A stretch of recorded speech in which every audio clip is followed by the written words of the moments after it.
বিশ্ব মাদক বিরোধী দিবস উপলক্ষে ইসলামপুর থানার উদ্যোগে ক্ষুদিরামপল্লীর সুকান্ত স্মৃতি বিদ্যাপীঠ স্কুলের ব্যবস্থাপনায় মাদক বিরোধী র্যালি অনুষ্ঠিত হলো শহরে।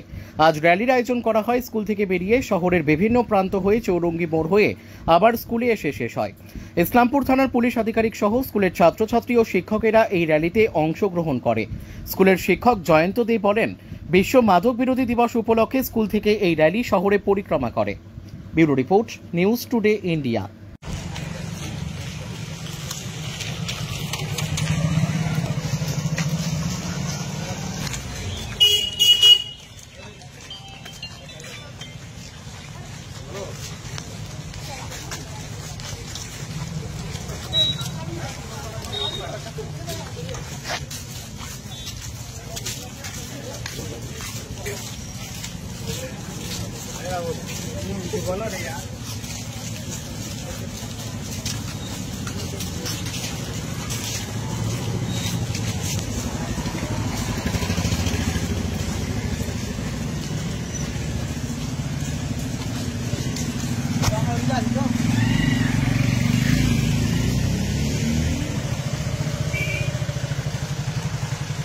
আজকে বিশ্ব ড্রাগ বিরোধী দিবস, সেই উপলক্ষে বিভিন্ন পুলিশ থানাতে পুলিশ প্রশাসনের পক্ষ থেকে ড্রাগ বিরোধী দিবস উদযাপন করা হচ্ছে, যাতে ড্রাগের ব্যবহার করলে কি ক্ষতিকর হতে পারে সমাজের উপর, যারা ব্যবহার করছে তাদের উপর, সেই উপলক্ষে। তো আমাদের স্কুল থেকে আজকে আমরা খুশি যে পুলিশ প্রশাসনের পক্ষ থেকে আমাদের স্কুলকে এই কাজে ব্যবহার করা হচ্ছে। আমাদের স্কুলের ছাত্রছাত্রী তারা আজকে এই প্রচার অভিযানে অংশগ্রহণ করছে, আমরাও তাদের সাহায্য করছি, যাতে এই যে সমাজে যা দেখতে পাচ্ছি, ইসলামপুর শুধু শহর, ইসলামপুর আশেপাশের অঞ্চলে প্রচুর পরিমাণে ড্রাগের ব্যবহার বৃদ্ধি পাচ্ছে। কম বয়সী যারা ছেলেমেয়ে তারা এর মধ্যে আসক্ত হচ্ছে।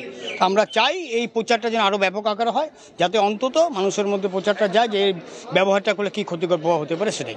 আর এখানে পুলিশ প্রশাসন থেকে ব্যবস্থা করা হচ্ছে, আমাদের স্কুলের যারা ছাত্রছাত্রী তারা এগুলো অংশ করছে, মূলত 11 এবং 12 ইসলামপুর থানা। আর এই প্রচারে কতটা মানে কীভাবে যুব সমাজের যুব সমাজে একটা বড় বার্তা যাবে, কারণ যুব সমাজই তো এর মধ্যে আসক্ত হচ্ছে বিভিন্নভাবে। প্রচারে এখন যদি প্রচার হয় তারা বুঝতে পারবে এর ব্যবহার ভালো খারাপ কী দিক। ফলে আমরা আশাবাদী একটা ভালো কিছু প্রচার হচ্ছে, সেটা কাজে লাগবে। আপনার নাম? আমরা জয়ন্ত দে।